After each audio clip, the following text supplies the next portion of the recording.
पिछली क्लास में मैंने आपको कुछ वर्ड मीनिंग और सेंटेंस के जो पार्ट ऑफ स्पीच होते हैं उनके बारे में बताया था। आज जो वर्ड मीनिंग मैंने बताए हैं उनके सेंटेंस कैसे बनाते हैं उसके बारे में बताऊंगा। और आज की जो क्लास है, पिछले वर्ड मीनिंग जो मैंने बताई उस पे कैसे सेंटेंस बनाते हैं और क्या क्या उन वर्ड मीनिंग के द्वारा क्या सेंटेंस बनते हैं उसके बारे में बताऊंगा। तो आप ध्यान से लिखना और अंत तक इस वीडियो में बने रहना ताकि आपके समझ में आ जाए। इज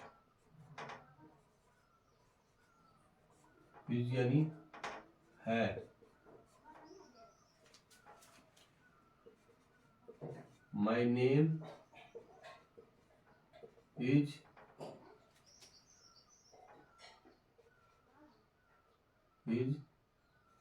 SS OR यानी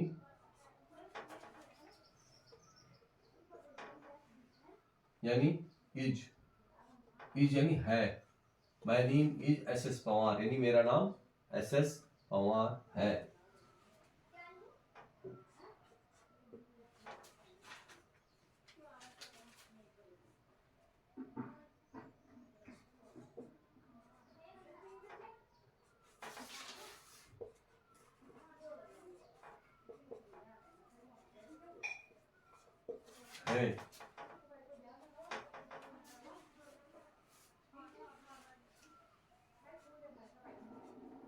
We are going to market यानी हम बाजार जा रहे हैं। आर तो जो इज है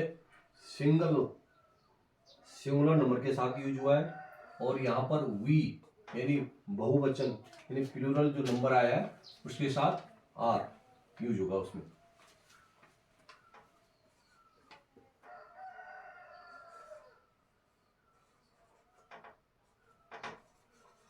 यू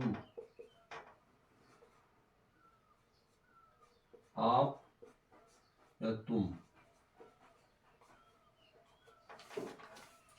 यू प्लूरल नंबर के साथ यूज होता है और सिंगुलर नंबर के साथ भी यूज होता है। यू आर माय ब्रदर यानी तुम मेरे भाई हो, या तो बोल सकते हो आप मेरे भाई हैं।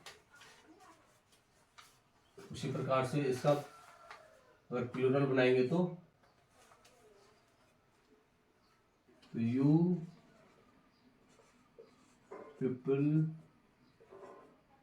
आर फ्रॉम माय विलेज यानी आप लोग मेरे गांव से हो। तो ये पीपल यहाँ पे जो है प्लूरल हो गया है, इसलिए you people are from my village.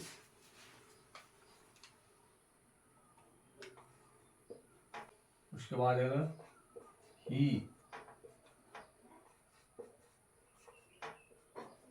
Mean वहां, ये किसके लिए? पुल्लिंग के लिए। ये जो है हमेशा पुल्लिंग के लिए। ही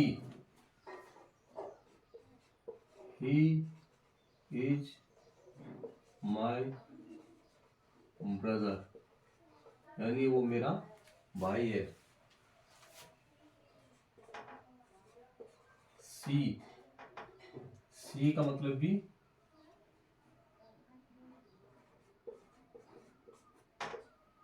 वहां, ये भी स्त्रीलिंग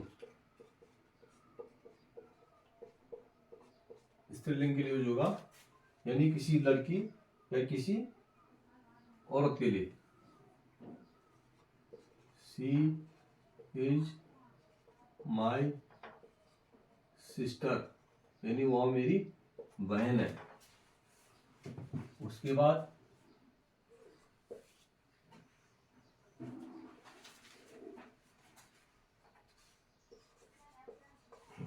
योर,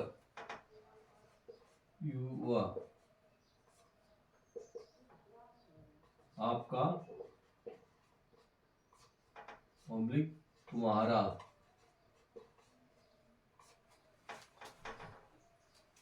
तो ये सिंगुलर नंबर में भी यूज होता है और प्लूरल नंबर में भी यूज होता है। यानी एक किसी नेक्स्ट पर्सन के लिए, एक व्यक्ति के लिए यूज होता है और बहुत सारे लोगों के लिए भी यूज होता है अगर हम किसी को आपका या तुम्हारा कहते हैं तो।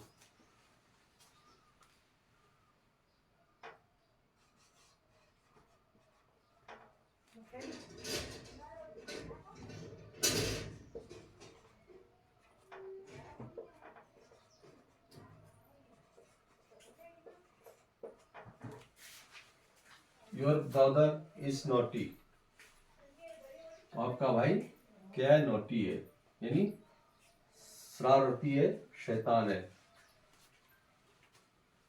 वही प्लूरल में लेंगे तो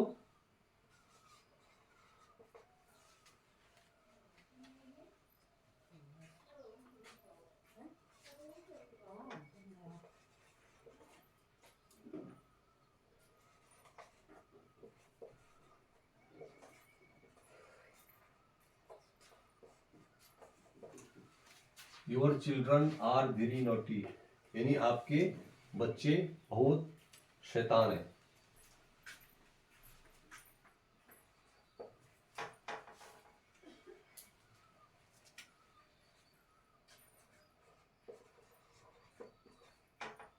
दियर,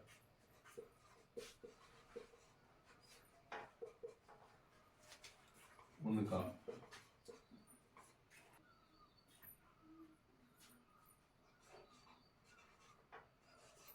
दे हैव डन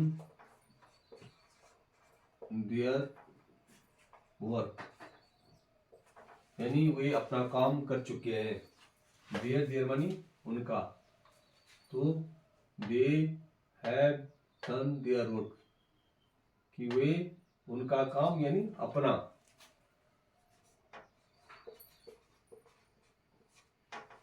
कि वे अपना काम कर चुके हैं।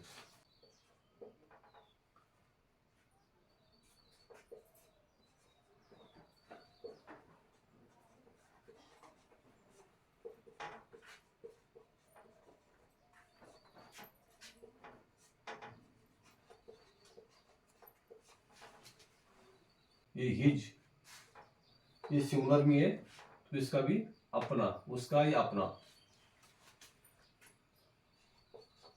He has done his work, यानी वो अपना काम कर चुका है, यानी उसका अपना, यानी वो अपना काम कर चुका है।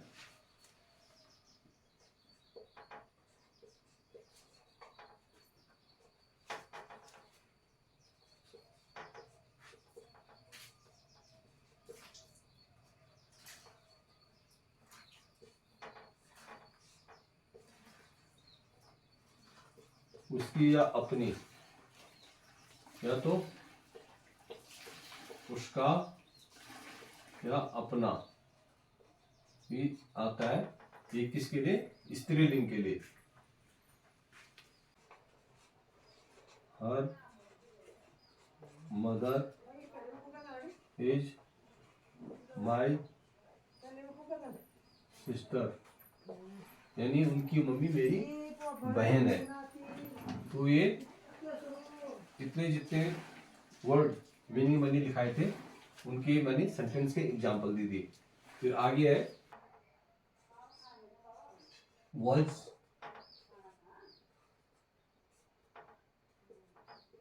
था,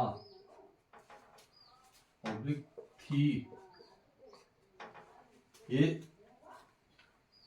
सिंगुलर नंबर में स्त्रीलिंग के लिए भी आता है और पुल्लिंग के लिए भी आता है।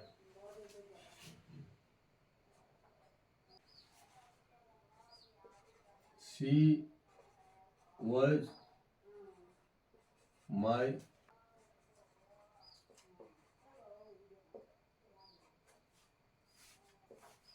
माई सिस्टर, वह मेरी बहन थी।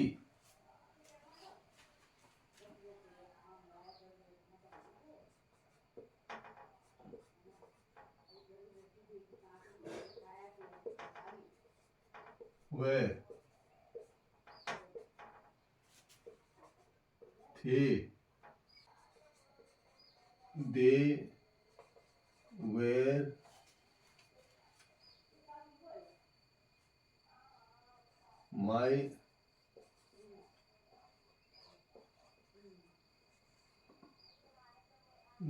माई फ्रेंड्स, वे मेरे दोस्त थे।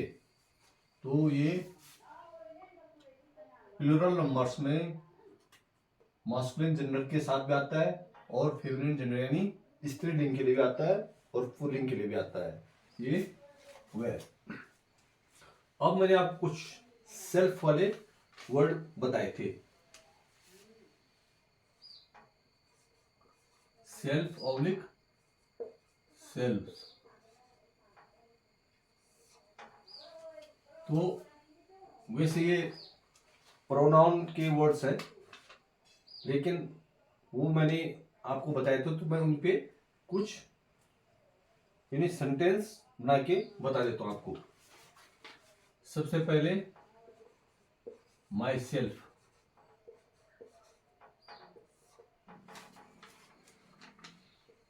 स्वयं या खुद से। जहां पर ऐसा कुछ वर्ड आता है, ऐसा कुछ शब्द आता है, तो वहां पे सेल्फ यूज होता है। तो सेल्फ सिंगुलर नंबर में और सेल्फ प्लूरल नंबर में। जैसे माई सेल्फ, तो माई सेल्फ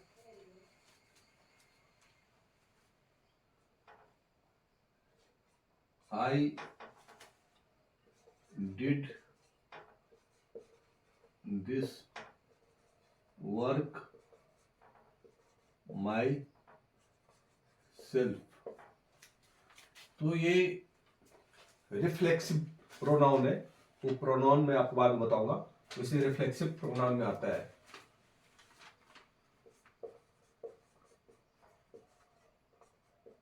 रिफ्लेक्सिव प्रोनाउन। तो उस वर्ड मीनिंग में मैंने ये इंक्लूड किया था, इसलिए आपको इसका मतलब बता रहा हूं मैं। माई सेल्फ यानी स्वयं। I did this work my self, यानी ये काम मैंने खुद किया। उसके बाद योर सेल्फ। ये वाले इसकी टेबल भी मैं बता देता हूं आपको। जैसे आई के साथ आएगा माई सेल्फ,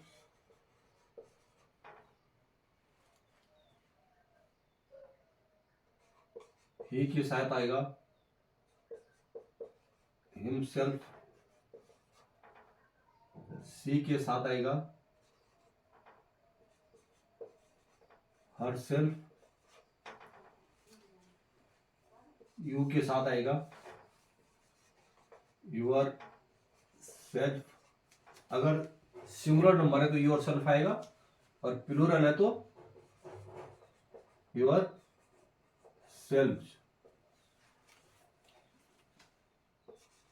दे के साथ आएगा देम सेल्फ।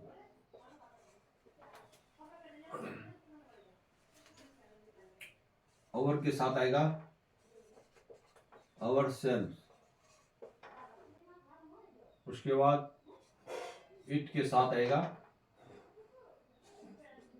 It self.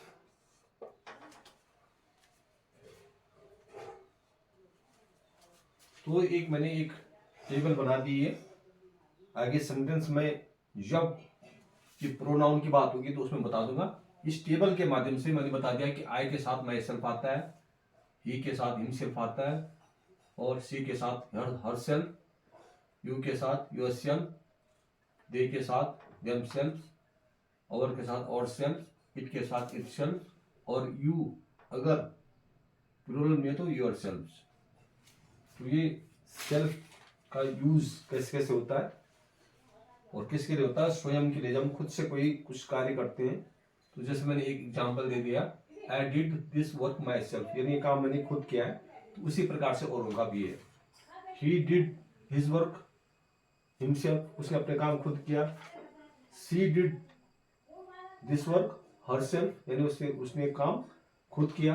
तो इस प्रकार से इसके सेंटेंस होते हैं। लेकिन जब इस लेसन में जाएंगे तब मैं इसका आपको ढंग से विस्तार पूर्वक पढ़ा दूंगा। अभी जो मैंने कल पार्ट ऑफ स्पीच के बारे में बताया था, उसमें noun, pronoun, verb, adverb, adjective, conjunctive, interjective, ये सारा मैं एग्जाम्पल सहित और उसकी डेफिनेशन आपको बताऊंगा। Noun is the name of person, place, thing और एक्शन। यानी नाउन किसी व्यक्ति के नाम को, किसी जगह के नाम को, किसी जगह को, किसी वस्तु को और किसी क्रिया को कहते हैं। जैसे राम रीड्स, यानी राम क्या है? एक नाम है, तो नाउन। बनारस एक जगह है, तो नाउन। वाटर, इसी प्रकार क्लास, उसे प्रोनाउन। ये pronoun is a word used in place of noun, यानी नाउन की जगह पे जो यूज होते हैं जो वर्ड्स, उनको प्रोनाउन यानी सर्वनाम कहते हैं।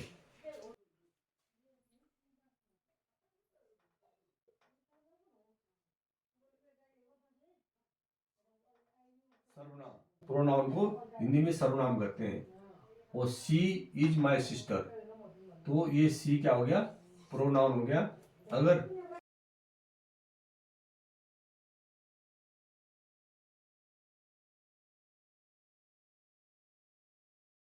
सीता इज माई सिस्टर, तो सीता की जगह पे क्या आ गया? सी आ गया, तो सी प्रोनाउन। उसी प्रकार से ही यहाँ पे प्रोनाउन हो गया, यहाँ पे यूर प्रोनाउन हो गया, और यहाँ पे दे प्रोनाउन हो गया। तो ये है प्रोनाउन, इसके भी अलग अलग पार्ट्स हैं।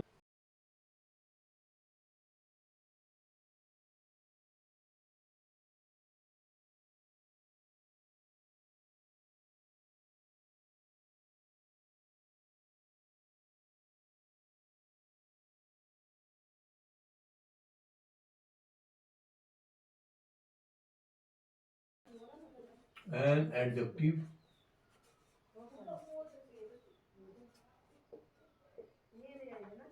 is a word which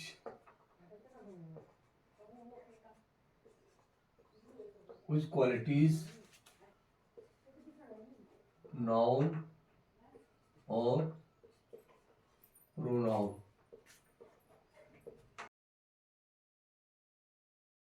विशेषण यानी एन एडजेक्टिव क्या है? एक वो शब्द है जो नाउन और प्रोनाउन की क्वालिटी को बताता है, उनकी विशेषता को बताता है। जैसे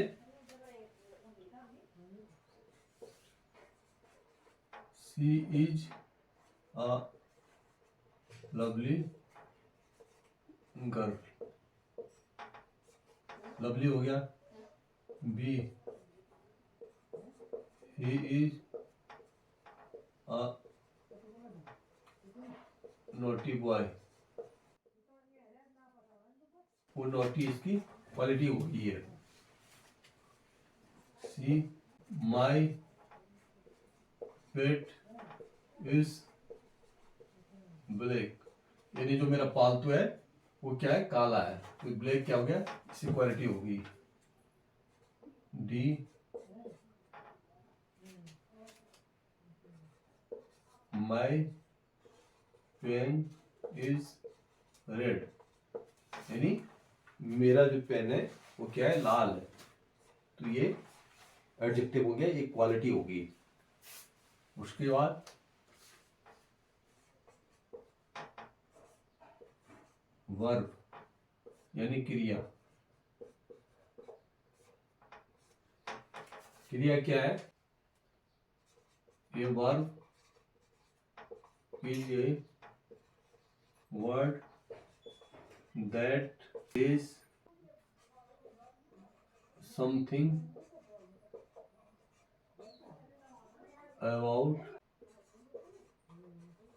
पर्सन और थिंग।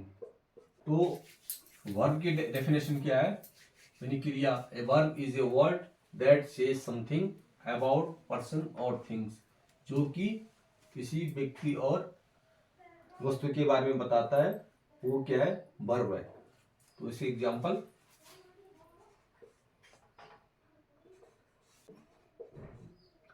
राम कम्स, राम आता है। I saw a dog, see the girl sing, यानी लड़की गाती है।